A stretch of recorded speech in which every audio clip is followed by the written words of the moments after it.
Hoje tramitam no Congresso Nacional pelo menos 47 propostas de emenda à Constituição, alterando o artigo 228 da Carta Magna, sendo 36 da Câmara dos Deputados, 5 no Congresso e 6 no Senado Federal, para reduzir a maioridade penal ou alterar a forma de punição de adolescentes criminosos. Apesar de terem redação diferente, 4 delas visam a maioridade penal em 16 anos. Outra vai além, quer que maiores de 13 anos respondam criminalmente por seus atos. O professor Miguel Reale, em um dos seus trabalhos, escreveu: pune-se para prevenir novos crimes ou para castigo do delinquente? Tem a pena por fim recuperar o criminoso para devolvê-lo ao convívio social? Ou o que deve prevalecer são os objetivos de prevenção social? É por entender que a resposta a essa pergunta deve ser feita com responsabilidade em tema tão sensível a toda a população brasileira, é que venho expressar minha posição sobre o tema na tribuna desta Casa, que não pode ser discutido e decidido de forma passional, como vem acontecendo, consagrando o obscuro conceito de Talião de olho por olho, dente por dente, incitado pela exploração midiática de delitos bárbaros envolvendo jovens. Senhoras e senhores senadores, considero que nessa discussão não pode estar ausente o alerta sobre os riscos de manter um menor de idade privado de sua liberdade e não proporcionar-lhe e à sua família um tratamento pedagógico e socioeducativo, abordando os aspectos psicológicos que envolvem a conduta criminosa, de forma a obter sua reeducação e reinserção na sociedade, com uma visão de vida diferente de quando cometeu o crime. Os jovens infratores e criminosos vêm de contexto familiar que não pode ser ignorado nessa discussão. Retirá-los do convívio social para que retornem depois de cumpridas as penas à mesma realidade da qual foram temporariamente afastados é absolutamente ineficaz. Jogá-los no sistema mais duro, que é o sistema prisional, por mais diferenciado que seja, em nada vai contribuir para a sua ressocialização. Trancá-lo nos muros de uma prisão não indica que seu comportamento, seus sentimentos, sua visão distorcida do contexto social seja modificado para melhor. Bem ao contrário, a realidade do sistema prisional brasileiro é um atestado pleno da falência da atuação do Estado e de suas políticas públicas, comprovado pelo alto grau de reincidência de conduta criminosa dos egressos do sistema penal, com taxas nas penitenciárias da ordem de 70%. Uma palavra especial, senhor presidente, gostaria, em homenagem a todos aqueles que trataram de forma séria este tema, eu quero dirigir ao ilustre e competente senador Aloísio Nunes Ferreira, autor de uma das propostas em tramitação. Vossa Excelência, que foi ministro da Justiça e conhece a realidade dos presídios brasileiros, que, de maneira geral, não conseguem promover aos detentos a ressocialização esperada pela nossa sociedade. A superlotação e as péssimas condições de vida e de higiene dos presos contribuem para que as penitenciárias sejam ineficazes para atender ao que é determinado pela Lei de Execuções Penais. De um modo geral, são elas apenas depósitos de seres humanos ao sabor da violência generalizada. Menos do que um centro de ressocialização de criminosos, as prisões tornaram-se apenas universidades do crime no Brasil, das quais os jovens, no caso, sairão agora, senador Aloysio Nunes Ferreira, com doutoramento em práticas criminosas. Farão curso de pós-graduação no crime, mas nada além do que isto. Atualmente, a discussão da redução da maioridade penal sensibiliza a população por ser um discurso fácil, mas em nada contribuirá para resolver ou sequer minorar o problema neste país de diferenças sociais enormes. Punir o adolescente, ao invés de tratá-lo, reeducá-lo e também incluindo a sua família, repito, é um discurso fácil, mas que não resolve e simplesmente agrava o problema. Também não vi nessas discussões qualquer proposta sobre a definição clara da competência dos entes federativos na gestão das novas, entre aspas, instituições, a quem caberia, no caso, a União, aos estados e aos municípios brasileiros tratar do assunto.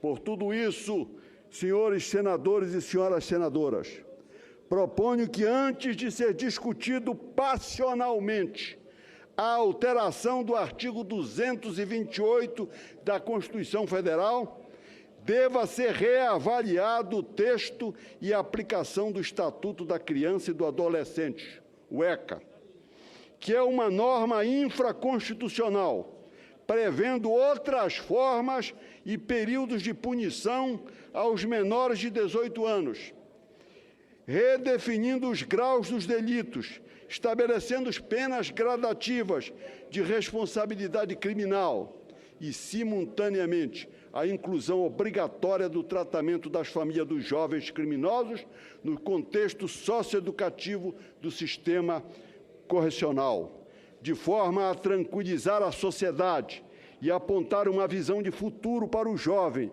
que incorrer em conduta criminosa. Esta é a minha posição, com todo respeito aos que defendem atitudes e comportamentos diferentes e, inclusive, em respeito a tudo que vem sendo mediaticamente tratado neste país num assunto de natureza tão séria, que entende de forma simples que, antes de assodadamente e de forma irresponsável tratarmos dos efeitos, haverá de prevalecer o caminho da racionalidade e examinarmos suas causas e obrigatoriamente buscarmos soluções para os nossos graves problemas, e não caminhar por desvios que, apesar dos apelos midiáticos, apenas agravarão uma já triste realidade social. O caminho não é a redução da maioridade penal, mas a aplicação do Estatuto da Criança e do Adolescente, que haverá de ser alterada, de forma a se alcançar a justiça e evitar a ampliação da violência. Eu gostaria, senhor presidente, senhoras senadoras e senhores senadores, de dizer que não conheço ou desconheço o texto mais bem aprimorado e escrito que o Estatuto da Criança e do Adolescente. É um texto fantástico. É um texto que eu diria que extrapola a questão de natureza penal para ingressar no campo da literatura, de tão belo que é escrito, certo, o Estatuto da Criança e do Adolescente. Esse estatuto poderia ser adotado por qualquer país considerado de primeiro mundo, de sociedade mais evoluída, mais rica, melhor estruturada, senhor presidente, do que a nossa. É um estatuto que é uma leitura fantástica a respeito de como as crianças e como os adolescentes deveriam ser tratados neste país. Mas, senhor presidente, eu pergunto, o que aconteceu ao longo desse tempo, a nível de responsabilidade, na aplicação do Estatuto da Criança e do Adolescente? Será que o Executivo, em todos os seus níveis, seja a nível federal, a nível estadual, a nível municipal, cumpriram com o seu dever e com as regras estabelecidas pelo Estatuto? Será que a Justiça, o Poder Judiciário, cumpriu com os seus deveres?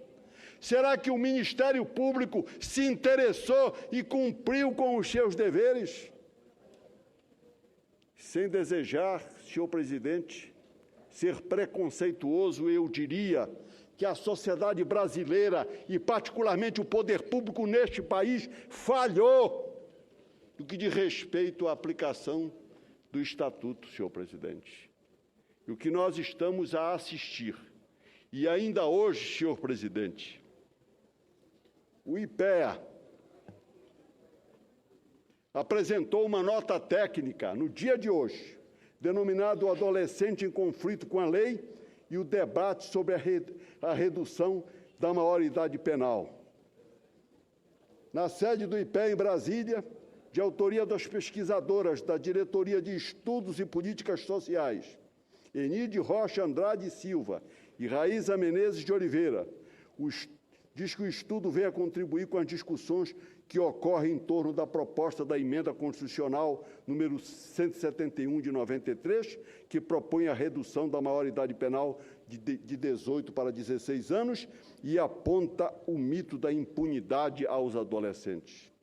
A pesquisa traz um recorte de quem são esses adolescentes que estão em conflito com a lei, cumprindo pena com restrição da liberdade.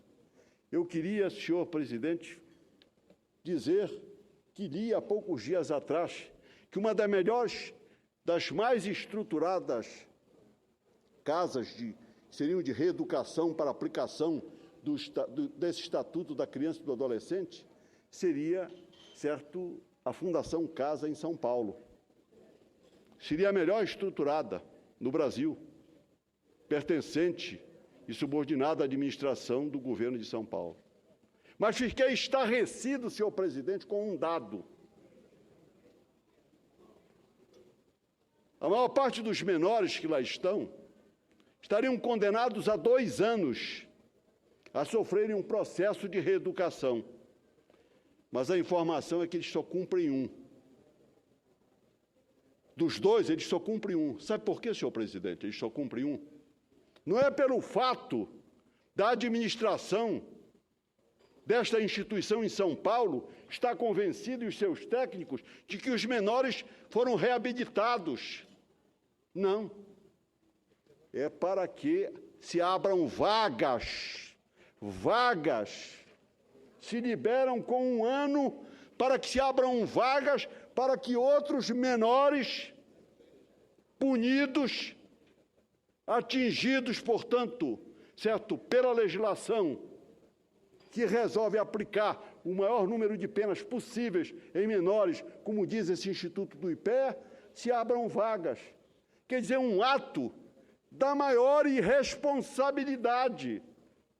Porque se o prazo era de 2 anos para que esses menores pudessem sofrer, melhor dizendo, pudessem, certo, receber todo um apoiamento psicológico, reeducativo, de toda ordem, para poderem serem reinseridos na sociedade. De outra forma, não, eles são dispensados por 1 ano, porque o poder público, confessando a sua falência, no estado mais rico da federação, diz que não, libera eles com 1 ano, para que se abram vagas, para que um outro grupo de menores possa ser abrigado pela tal da casa. Me permita só, acompanhando o seu raciocínio brilhante, como sempre, e nós estamos aprovando agora que vai ser 5 anos. Como é que vai ser daí?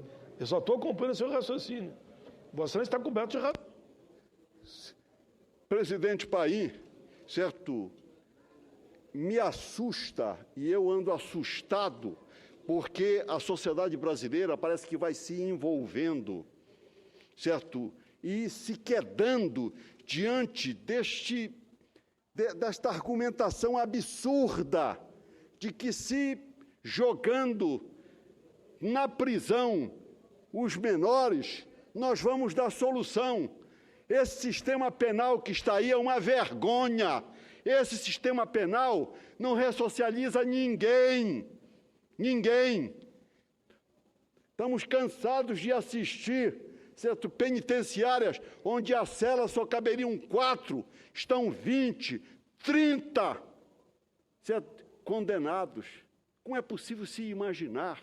O sistema penal brasileiro, como disse antes, senhor presidente, ele apenas faz pós-graduação e doutoramento no crime. Agora, imagine, Vossa Excelência, imagine quem possa ter bom senso nesse país. Não aqueles que buscam rapidamente e através da mídia e de forma passional e de forma irresponsável achar que nós vamos apanhar adolescentes, jogá-los, misturá-los, certo? Aprisioná-los e que como eles vão sair de lá? Vão sair inevitavelmente muito piores. Então, senhor presidente, o pronunciamento que faço hoje, até para delimitar desde já, porque nós vivemos numa sociedade profundamente midiática, certo? Onde que o que interessa, de um modo geral, é o escândalo. O que interessa é tratar dos assuntos superficialmente, é tratar dos assuntos nos efeitos e não buscar as causas. As causas, como diz esta nota do IPEA, onde é que estão as causas desta realidade que aí está?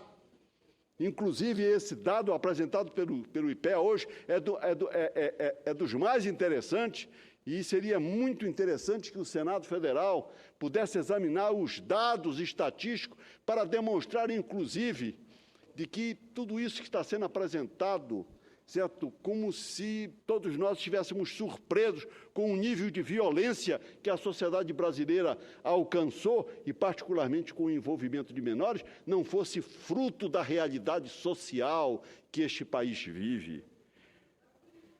Como consequência destas modestas considerações sobre tão importante assunto, estou formalizando junto ao presidente do Senado Federal requerimento de constituição de comissão especial com o objetivo de avaliar a aplicação do Estatuto da Criança e do Adolescente, que, lamentavelmente, vem até o momento consistindo em peça jurídica de ficção perante a realidade vivenciada por crianças e adolescentes no Brasil.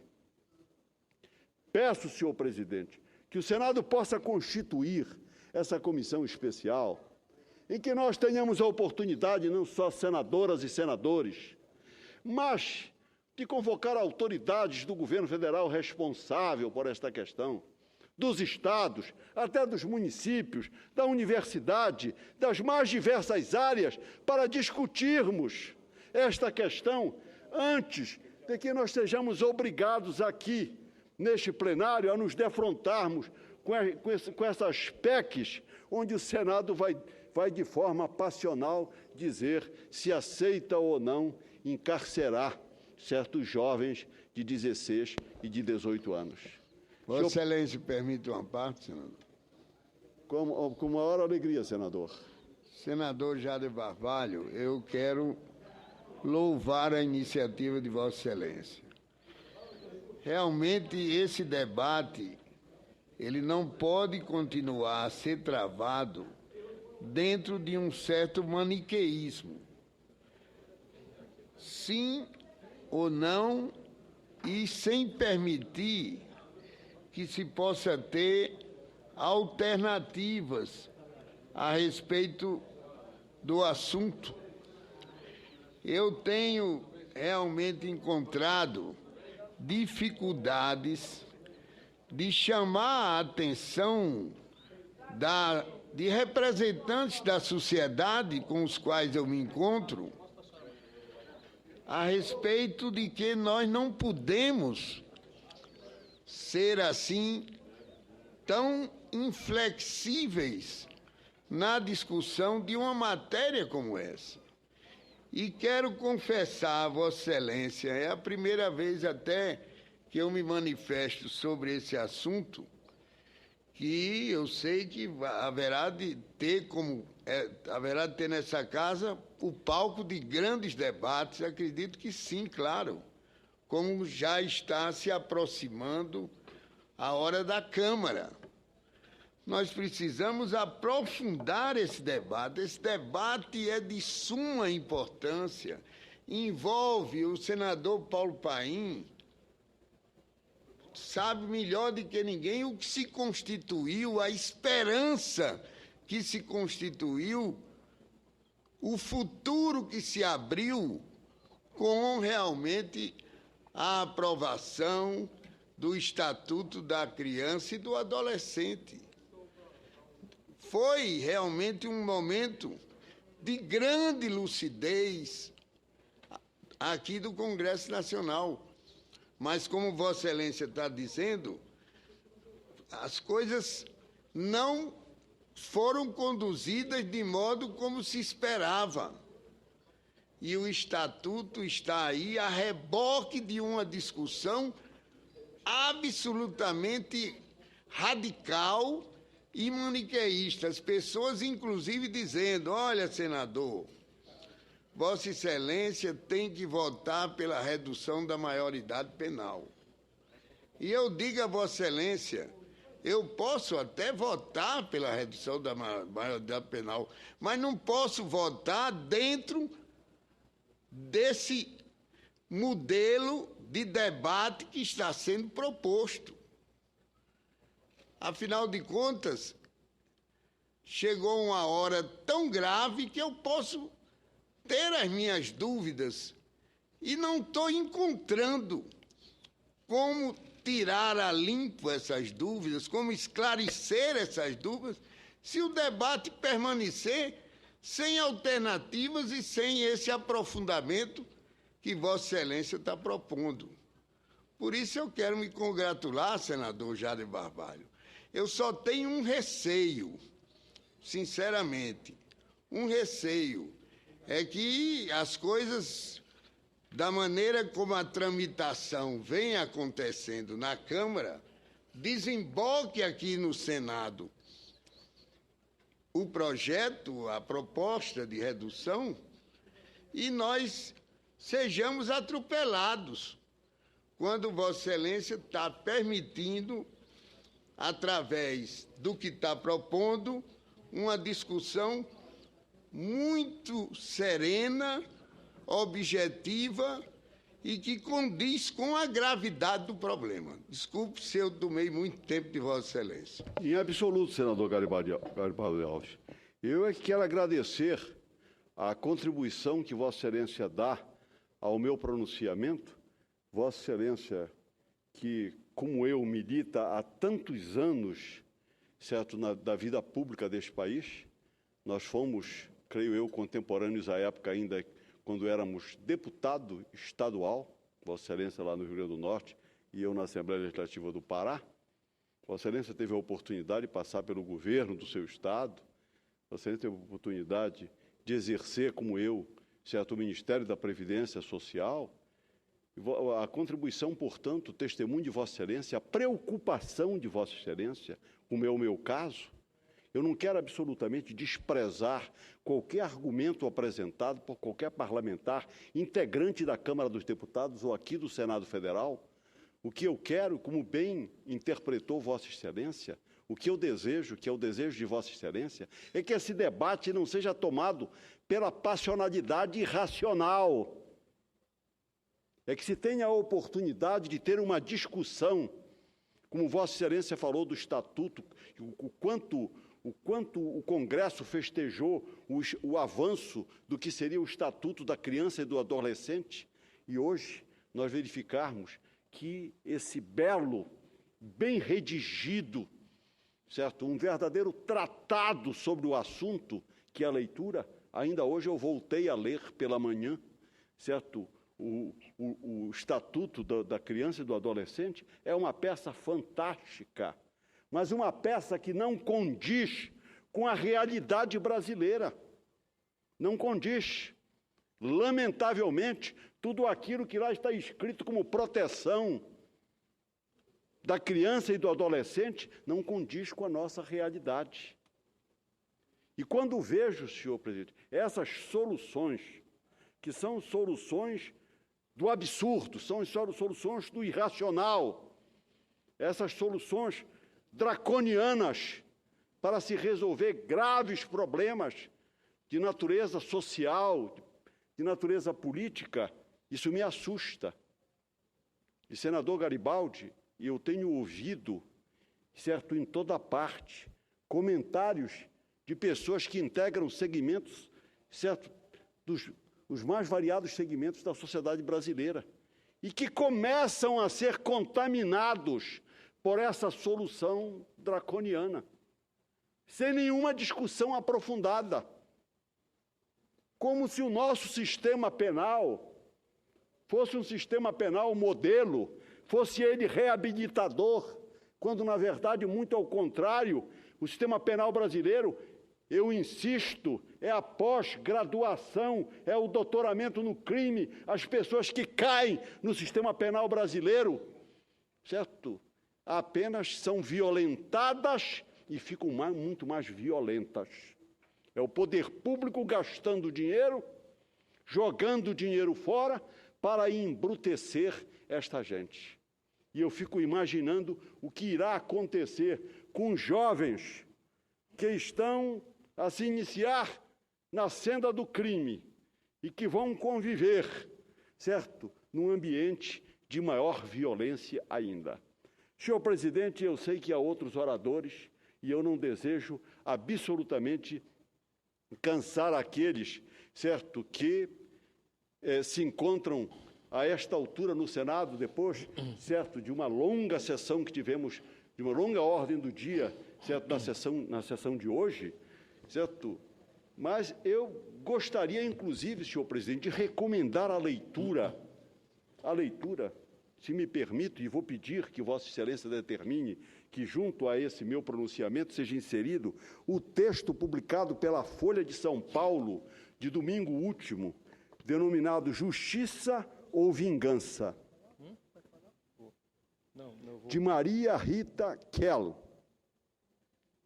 na 3ª página do jornal Folha de São Paulo. Vale a pena ser lido.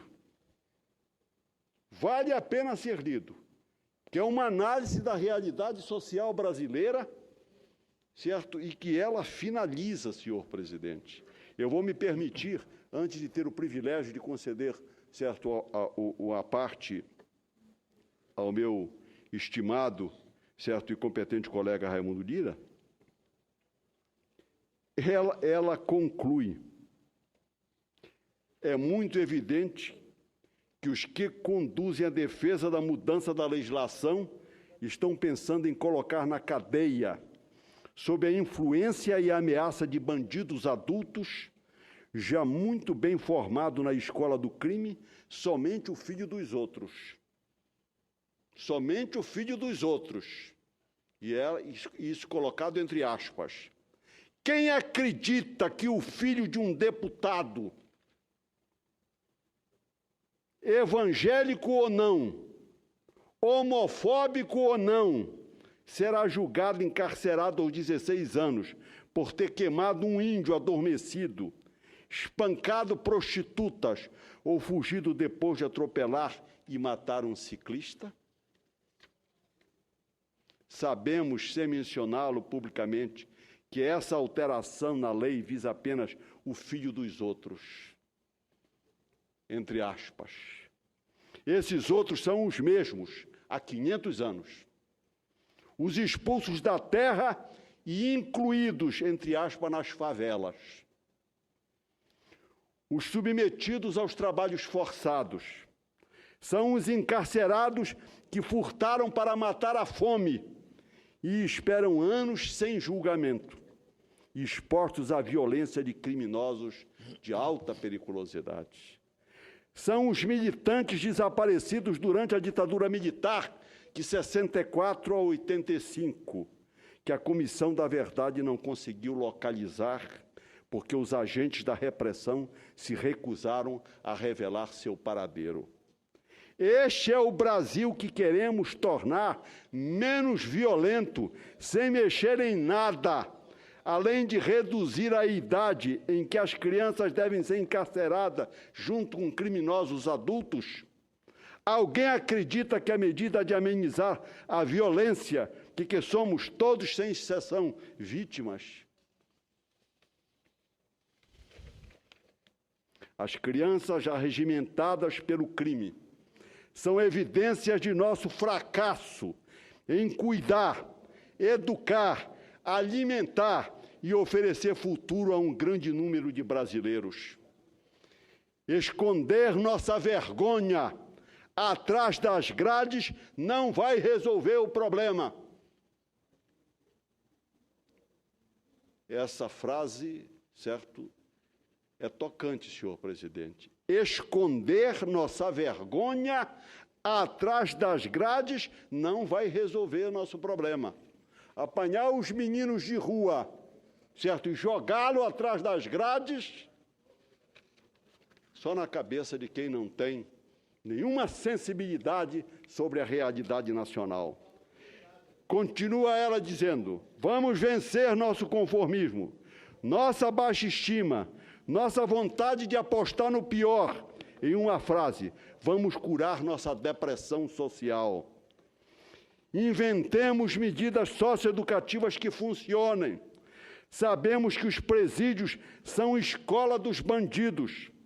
Vamos criar dispositivos que criem cidadãos, mesmo entre os miseráveis, aqueles de quem não se espera, lamentavelmente, nesse país mais nada. Concedo com grande satisfação à parte ao companheiro senador Raimundo Lira. Meu estimado senador Jader Barbalho, Vossa Excelência, na condição de um dos parlamentares mais experientes e mais preparados do Congresso Nacional. Bondade, Vossa Excelência.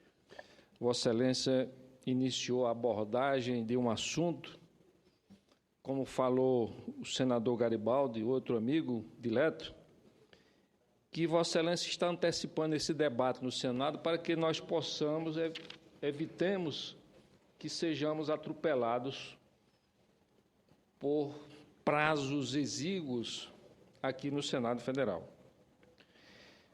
Ouvi atentamente Vossa Excelência, louvo por essa iniciativa de Vossa Excelência e quero dizer aqui o seguinte, que existe também muitas outras questões que devem ser levadas em consideração nesse debate.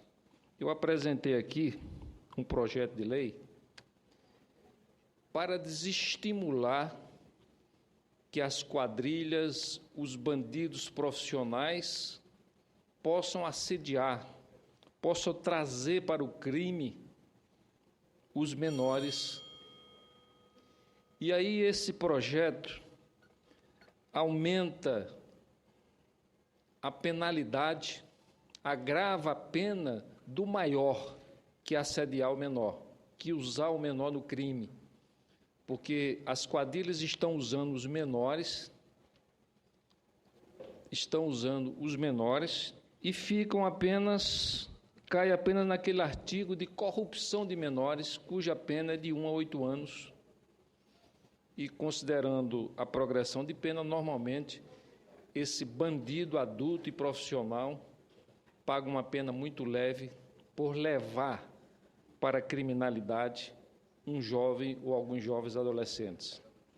Então, eu quero me congratular mais uma vez com Vossa Excelência por abrir esse debate e vai ser muito bom para o Senado, porque quando chegar a PEC da Câmara dos Deputados, nós já teremos aqui uma memória desse assunto recente e uma discussão já bem amadurecida. Mas aqui queria fazer mais uma observação. A Câmara dos Deputados reduziu para 18 anos a idade mínima para o cidadão eleitor brasileiro poder ser um deputado federal. Eu acho que foi uma redução imprudente na minha visão, porque se um adolescente com 17 anos e um dia menos de completar 18 anos, ele não tem o amadurecimento para entender o seu envolvimento na criminalidade, como é que um dia, 2 ou 3 depois, ele já tem amadurecimento suficiente para ser deputado federal, para ser um legislador, para ser um fiscalizador do país? Então, eu gostaria também que nós tivéssemos esse debate antecipado, porque eu achei imprudente, na minha visão, a redução de 21 para 18 anos, da mesma forma que achei também imprudente a redução de 35 para 29 anos, a idade mínima para ser senador da República. Porque essa casa, em todo o país que tem um sistema bicameral, o Senado funciona sempre como poder moderador, né? O amortecedor das emoções políticas. Aqui é a casa dos ex-governadores, dos deputados federais, que por várias legislaturas fizeram um bom trabalho, que foram reconhecidos nos seus respectivos estados, e, portanto, eu acho que a idade mínima de 35 anos para ser senador, eu acho que é o ideal. Eu me lembro bem, eu tinha 32, 33 anos e tive a oportunidade de entrar numa chapa do Senado, mas eu não entrei porque eu não tinha idade, de 35 anos, e entrei 6 ou 7 anos depois, já muito mais amadurecido, mas muito mais preparado, né, com muito mais experiência. E, portanto, essas questões todas, senador Jader, são muito importantes que elas sejam debatidas, analisadas com a devida antecedência que a questão merece. Muito obrigado, senador. Senador Raimundo Dira, eu é que agradeço a parte de Vossa Excelência. Na semana passada, quando Vossa Excelência apresentou o projeto a que fez referência, certo, eu estava aqui. E tive o privilégio de ouvir os argumentos apresentados por Vossa Excelência, que, reconheço, possui elevada consistência na utilização, do que é a utilização de menores por parte de criminosos adultos que se aproveitam desta condição e acabam, como bem disse Vossa Excelência, certo, tendo uma pena, certo, reduzida, pequena, certo, em relação ao crime em que eles fazem do menores apenas instrumento. Concordo, portanto, com Vossa Excelência, certo? Espero que o projeto de Vossa Excelência possa sofrer o debate, o contraditório, que é fundamental do Parlamento, porque eu sou daqueles que festejo o fato de ter integrado o Parlamento brasileiro. Integrei o Parlamento brasileiro, certo, desde o cargo de vereador da minha cidade, Belém, certo, até a presidência do Congresso Nacional, passando por Assembleia Legislativa e tendo o privilégio de ser 4 vezes integrante da Câmara dos Deputados e 2 vezes aqui, certo, senador da República. E uma das coisas que eu festejo, senador Raimundo Dira, é que o processo legislativo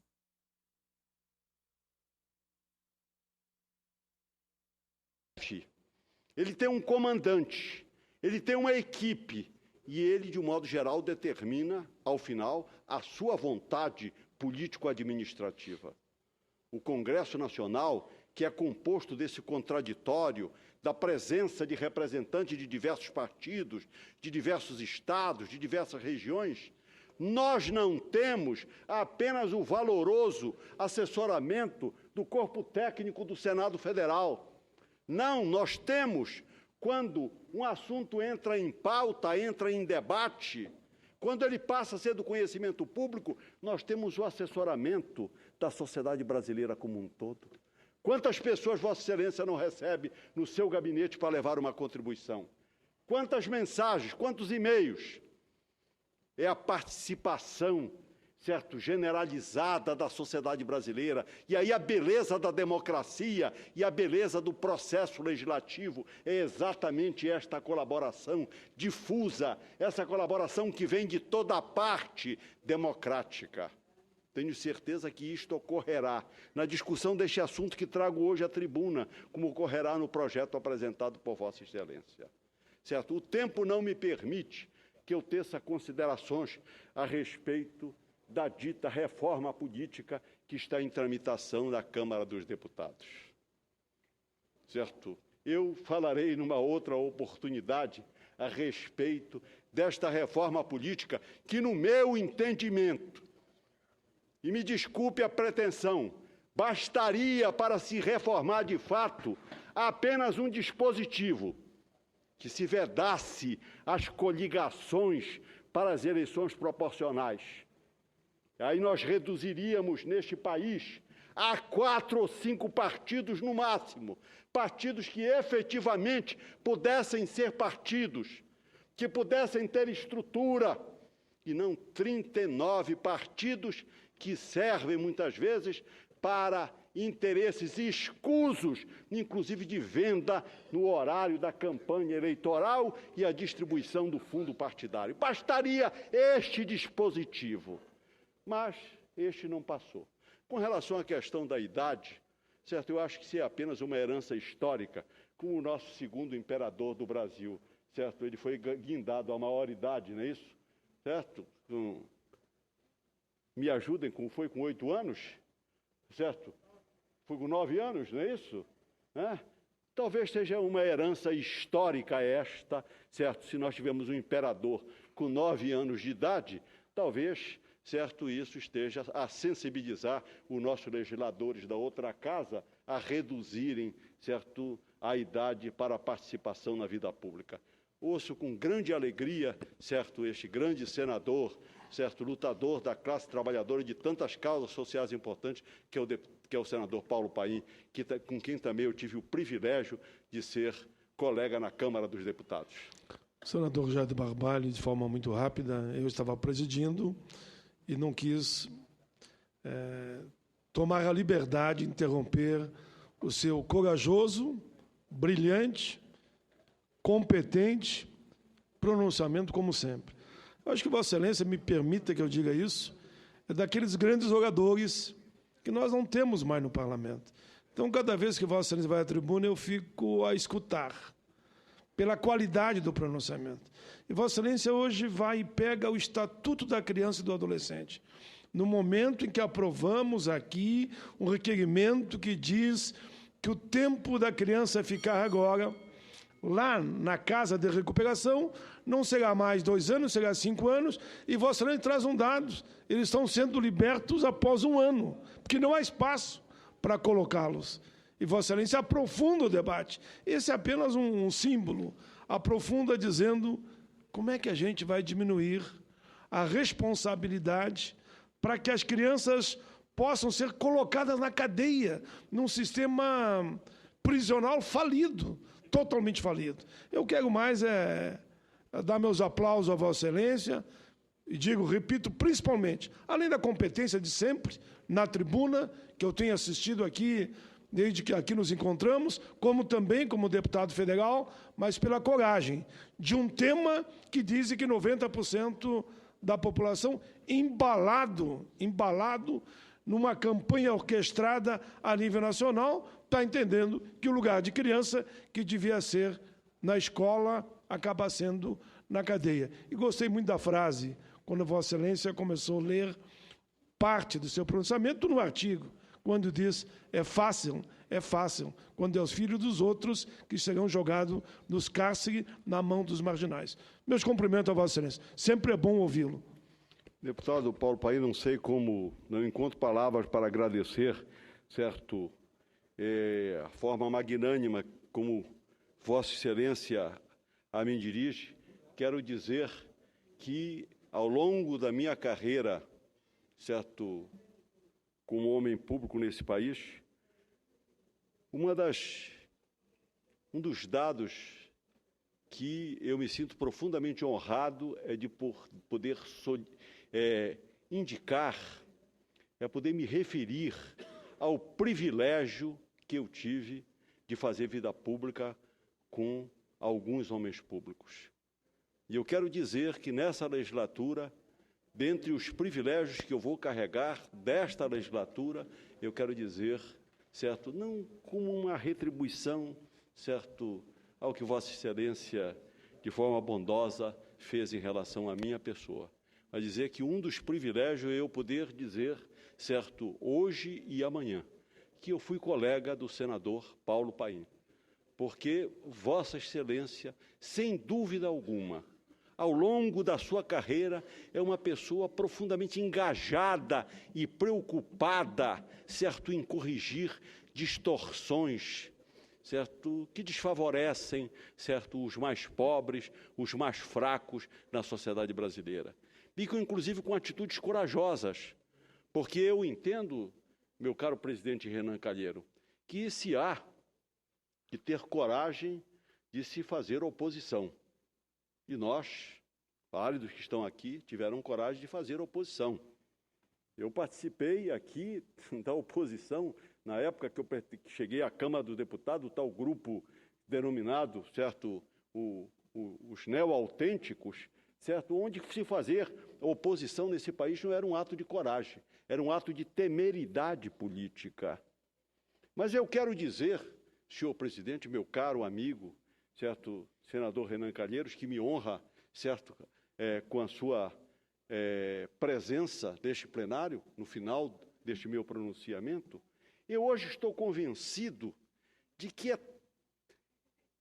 é coragem se fazer oposição na democracia, principalmente aos regimes arbitrários e ditatoriais como tivemos no Brasil. Mas é coragem, senhor presidente, também se fazer vida pública sendo governo. É preciso se ter coragem para ser governo, para se enfrentar os problemas. E eu quero dizer, senador Paulo Paim, que tenho acompanhado nos últimos tempos as dificuldades que Vossa Excelência tem tido para conciliar a carreira que ao longo do tempo fez em defesa dos mais fracos e particularmente da classe trabalhadora no Brasil, coincidindo com esse momento de dificuldades que o país atravessa. Portanto, também os meus cumprimentos. E eu quero dizer da honra, certo, que tenho de poder incluir na relação daqueles que eu tive o privilégio, certo, de ser companheiro, certo, Vossa Excelência, como tantos homens que fazem vida pública neste país. Senhor presidente Renan Calheiros, certo, eu vou dirigir a Vossa Excelência esse pedido de comissão especial para tratar dessa grave questão da redução da minoridade penal, para que o Senado possa fazer uma discussão, que seja uma discussão séria, uma discussão lúcida, sem passionalidade, em favor da sociedade brasileira, que é esta a nossa obrigação. Muito obrigado. Eu queria cumprimentar o senador já